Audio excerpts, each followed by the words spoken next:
Halo, saya Kerta Widiawati dari Hutton Education Center. Video series ini adalah video series mengenai pengetahuan basic wine. Dalam gerakan, di rumah saja, belajar wine.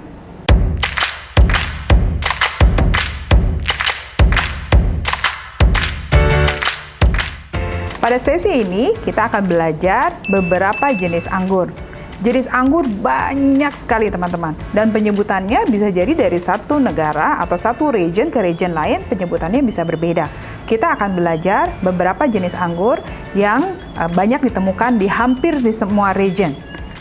Belajar tentang karakteristik jenis-jenis anggur akan sangat membantu kita untuk belajar lebih lanjut mengenai masing-masing jenis wine. Masih ingat ya, ada dua jenis anggur.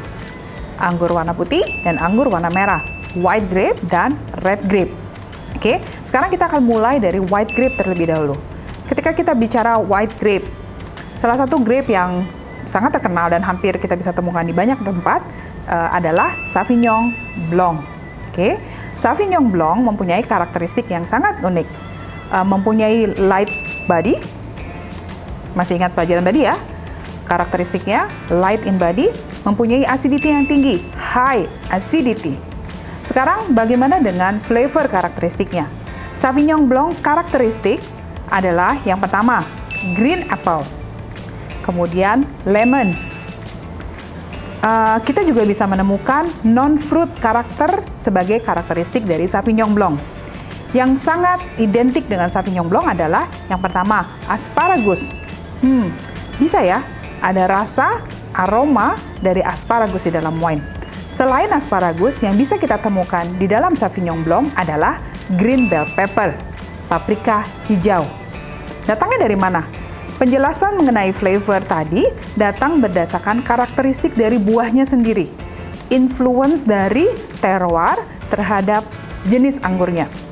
Artinya, ketika kita sudah mengetahui bahwa yang namanya Sauvignon Blanc mempunyai fruit karakteristik green apple dan lemon, kemudian herbaceous atau hal yang berwarna hijau, tumbuhan atau tanaman yang berwarna hijau, mempunyai karakteristik asparagus dan green bell pepper.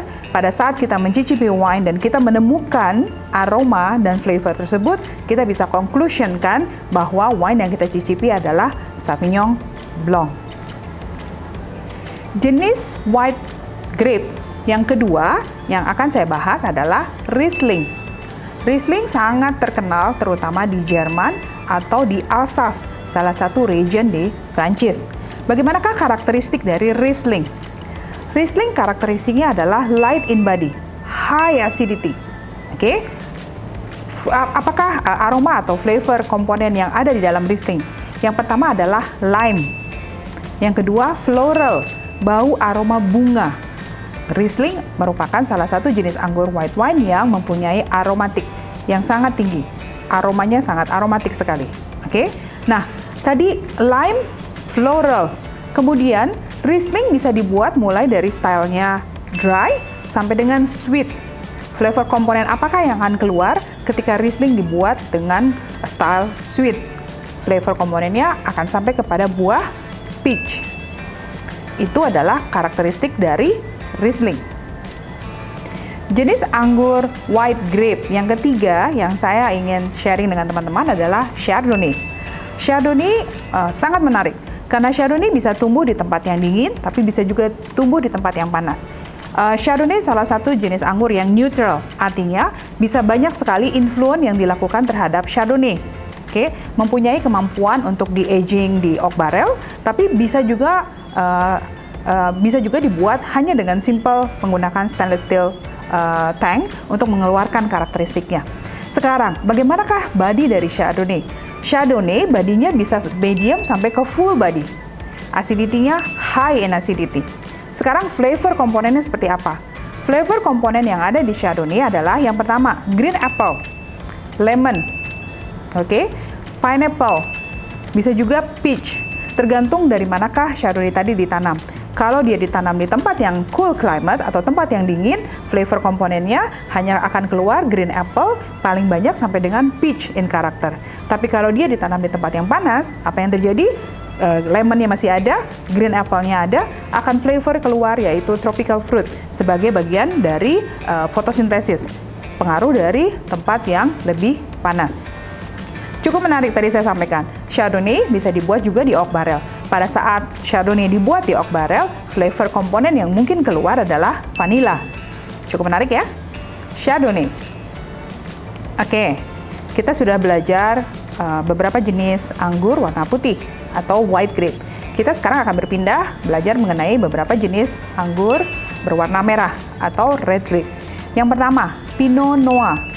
Cukup menarik teman-teman, Pinot Noir hanya bisa hidup di tempat yang dingin. Sekarang bayangkan, secara terroir, secara environment-nya, anggur berwarna merah perlu fotosintesis yang jauh lebih tinggi dibandingkan dengan white grape. Karena ada proses merubah warna dari hijau sampai ke black in color. Pinot Noir bisa tumbuh hanya di cool climate saja.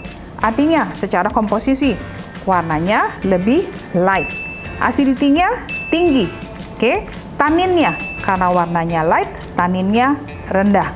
Flavor komponen seperti apakah yang keluar dari Pinot Noir? Red fruit character only, teman-teman.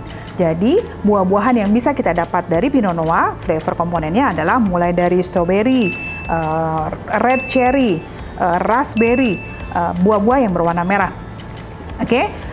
Pinot Noir menjadi salah satu grape yang sangat terkenal ketika kita bicara tentang Burgundy area di Prancis. Pinot Noir. Red grape varian yang kedua yang saya mau sharing dengan teman-teman adalah Merlot. Nah, kalau Merlot teman-teman, acidity-nya medium, taninnya medium juga, bodinya bisa jadi medium to full body. Flavor komponennya, Merlot menjadi sangat unik karena merupakan kombinasi antara buah berwarna merah dan juga buah berwarna hitam. Contohnya, kita bisa dapatkan plum, kita bisa dapatkan strawberry, tapi pada saat yang bersamaan kita bisa mendapatkan blackberry, blackcurrant, cherry menjadi komponen yang ada di dalam Merlot. Nah, tanin di dalam Merlot medium menjadi optional untuk producer wine atau winemaker untuk apakah mereka mau membuat wine tadi menggunakan oak barrel atau tidak menggunakan oak barrel. Ketika menggunakan oak barrel, komponen flavornya bertambah. Tadi ya, komponennya bisa menghasilkan rasa vanilla di dalam Merlot. Kuncinya teman-teman, ketika taninnya tinggi, biasanya winemaker akan menggunakan oak barrel karena salah satu fungsi dari oak barrel pada saat wine aging adalah menurunkan level tanin terhadap wine. Cukup jelas?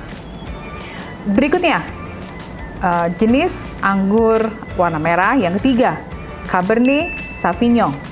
Nah, Cabernet Sauvignon punya karakteristik yang sangat menarik.